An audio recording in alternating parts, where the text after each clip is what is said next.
Good morning, folks. It is halftime. You're wondering halftime. What are you talking about? Was this a soccer game? Football game? European football? Guys, it is halftime in the St. George Real Estate 2025. And I am I don't know what you want to call me. I am the Howard Cosell.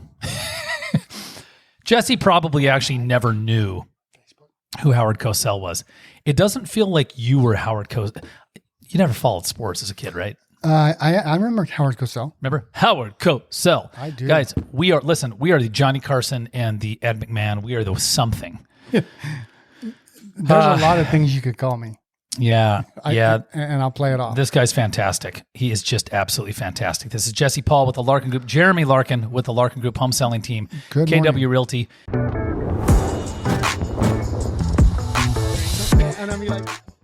Good morning, guys. We're going to go fast and furious. This is the halftime mid-year roundup, St. George Real Estate 2025.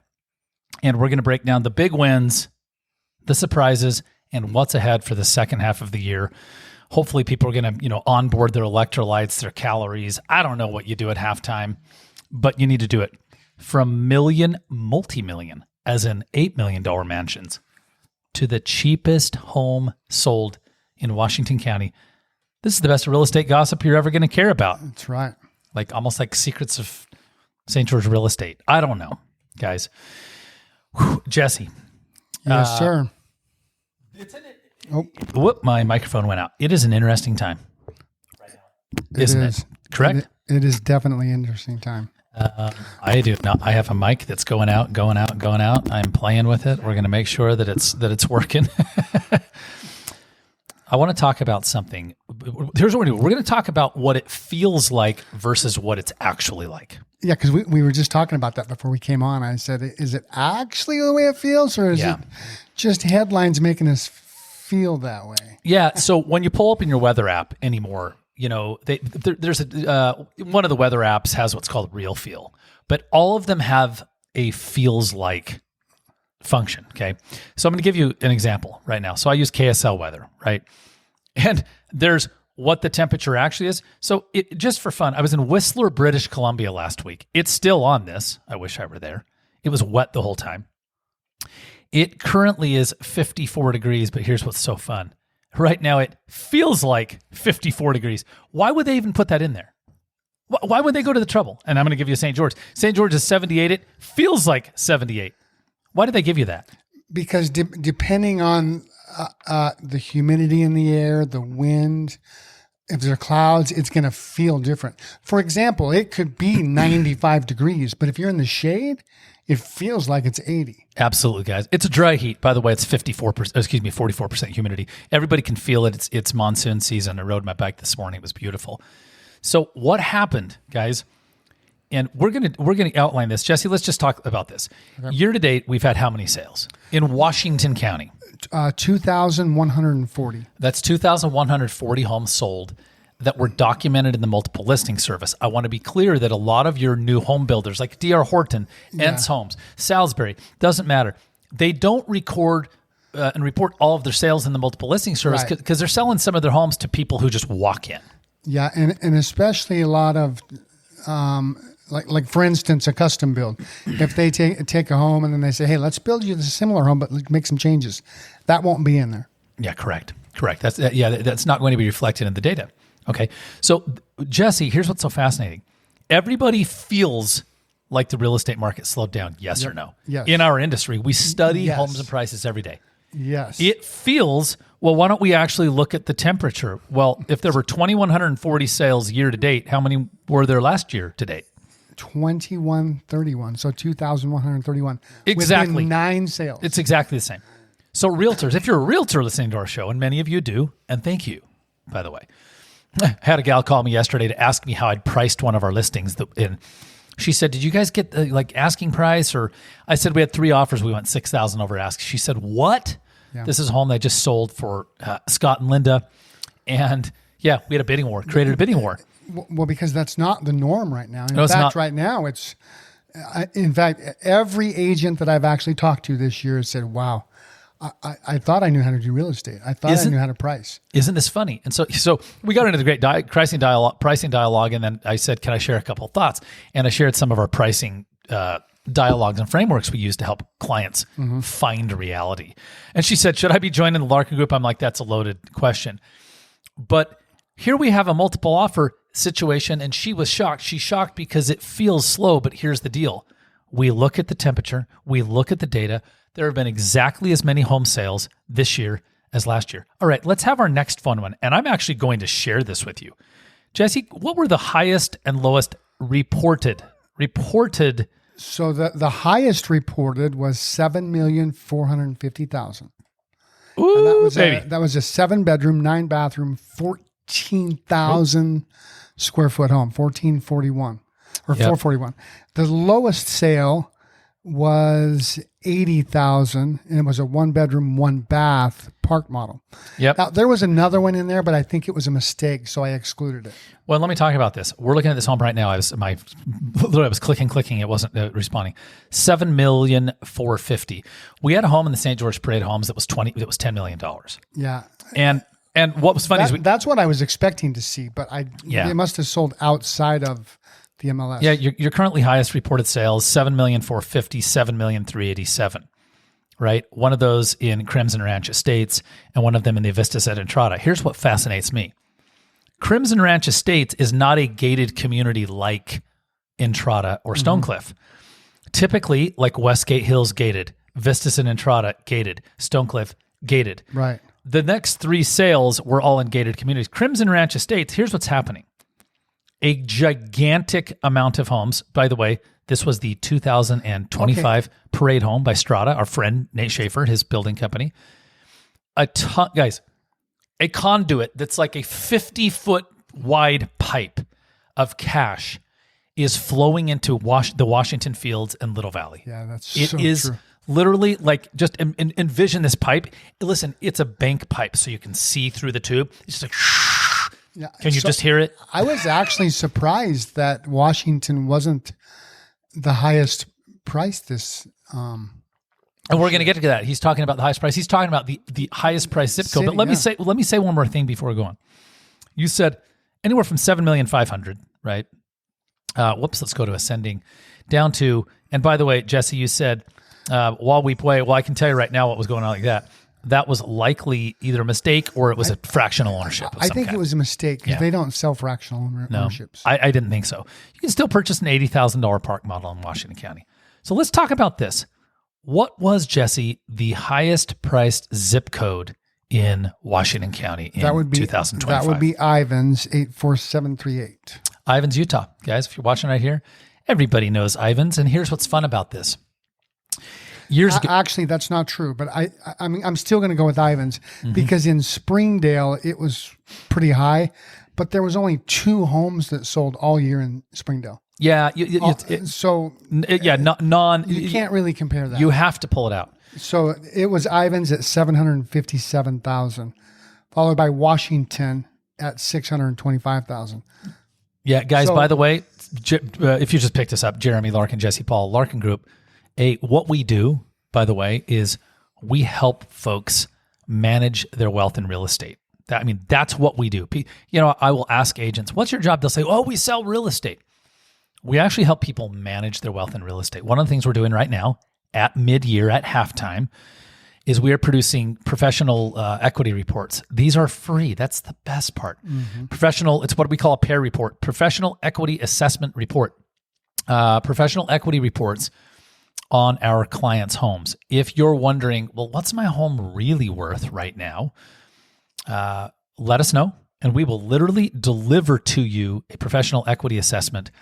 So there you go. But highest priced zip code, 2025 year to date, Ivans. Realistically, we're throwing out Springdale because there were only 2 home sales. All right, let's keep this going. Now, this to me gets kind of fascinating because we started the show by saying it feels like it slowed down. But, kind of like your weather app, like, it feels hotter, it feels colder.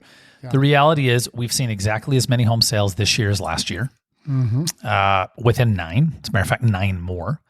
Average sales price year to date, Jesse, is what? What are we looking at? Average sales price year to date is Year to date this year is 639, 572. Yeah. Down slightly from last year, which was 653. Yeah.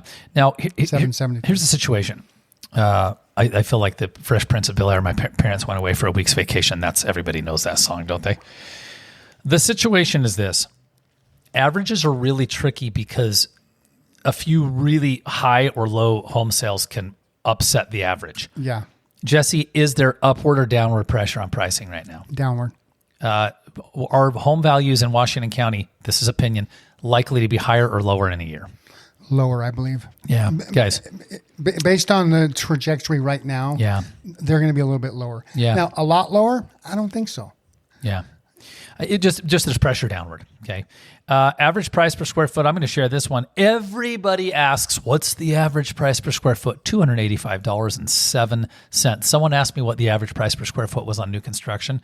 We don't have all that data, but this was this week, a client. Yeah. But I did just pull anything that was built 24 and newer. Mm-hmm. It was $300. So average price per square foot, though, of all sold residential real estate in Washington County year to date, $285 a square. You know, there you go. Yeah, and we've got to take into consideration how many extremely large homes are in that data. Oh, my goodness. Right? Mm-hmm. Which typically, the larger the home, the lower price per square foot.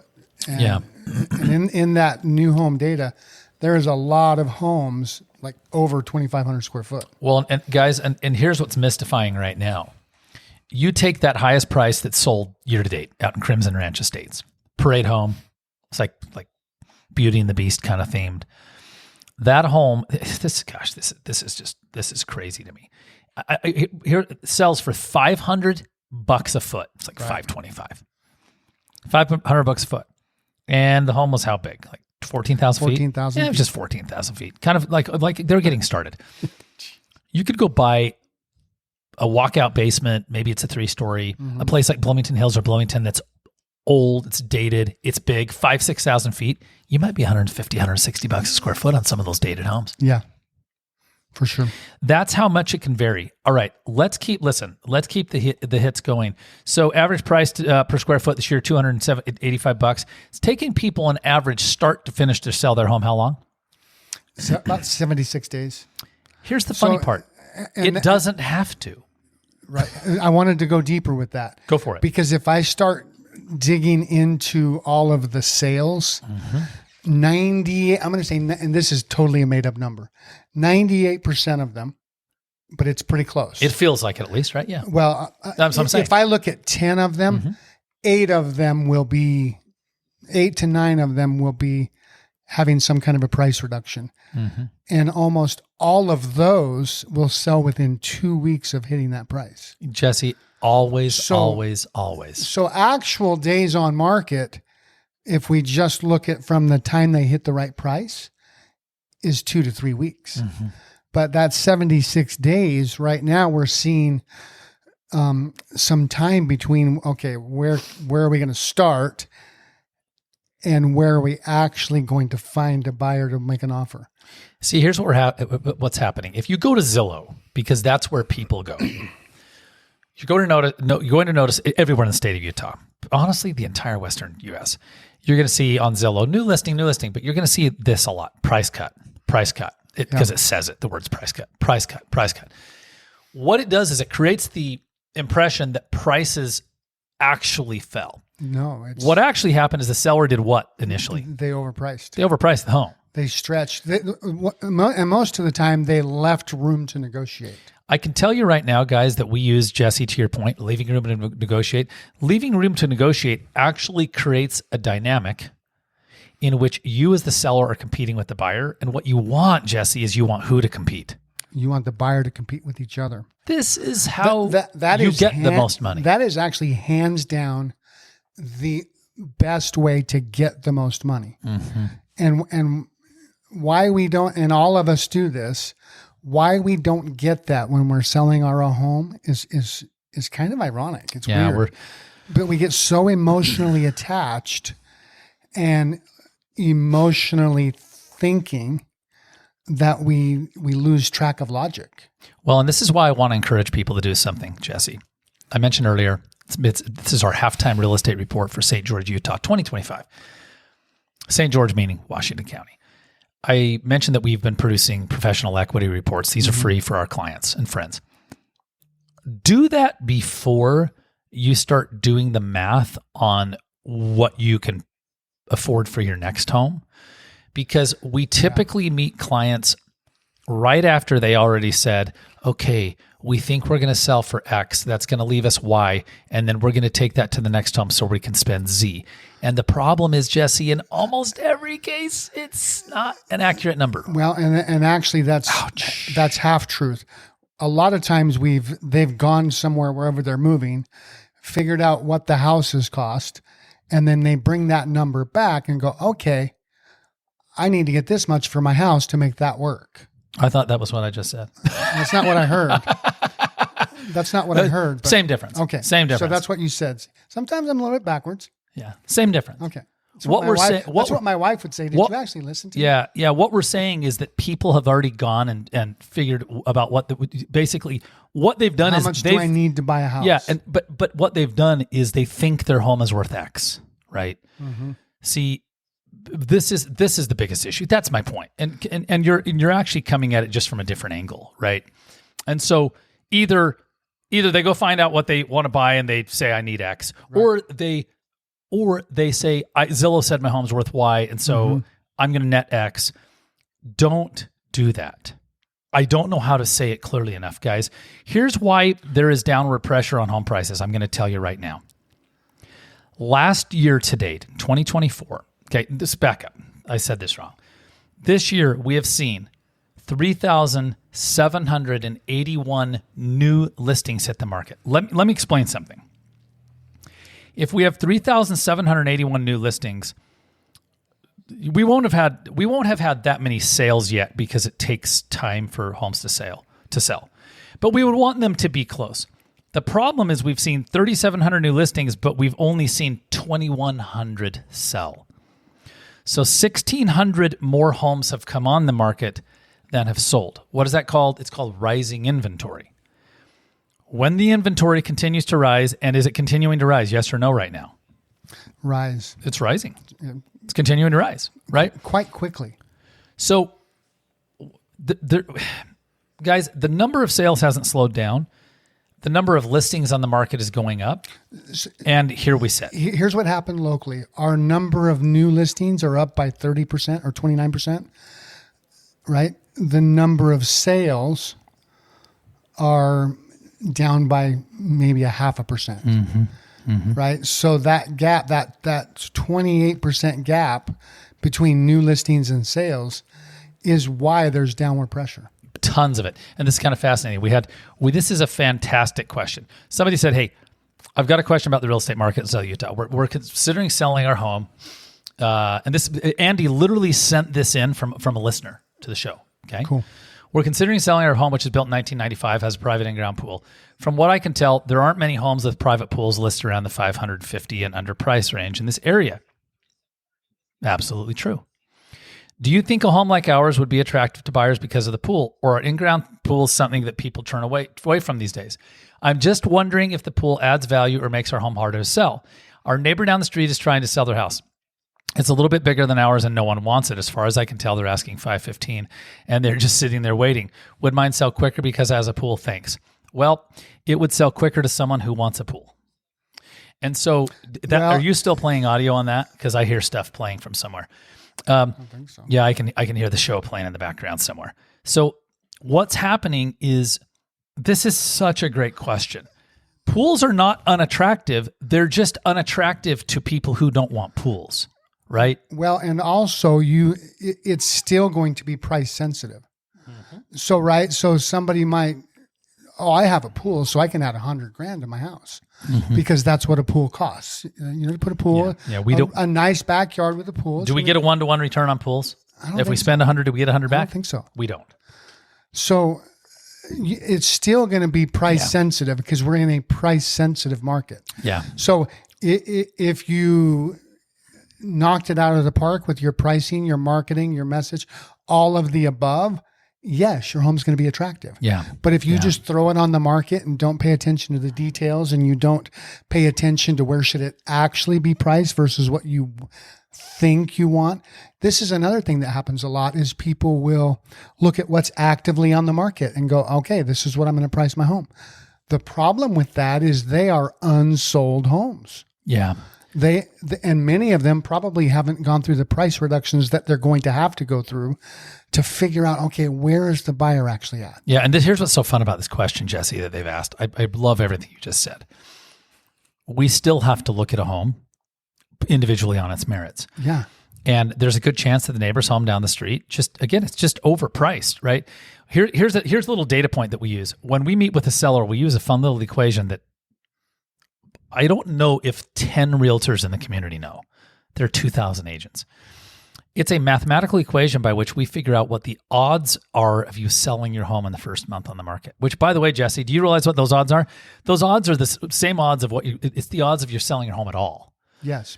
Right? That's true. Right now, there's only in the entire market, on average, about an 18% chance of selling your home in the first month or selling in the next month. And in the first month is when you will actually get the most money. And by the way, in higher price points or with short-term rentals, there's an 8 to 10% chance. Yep. So our job is to help you find a buyer in the first month. What's actually selling? Well, this is interesting.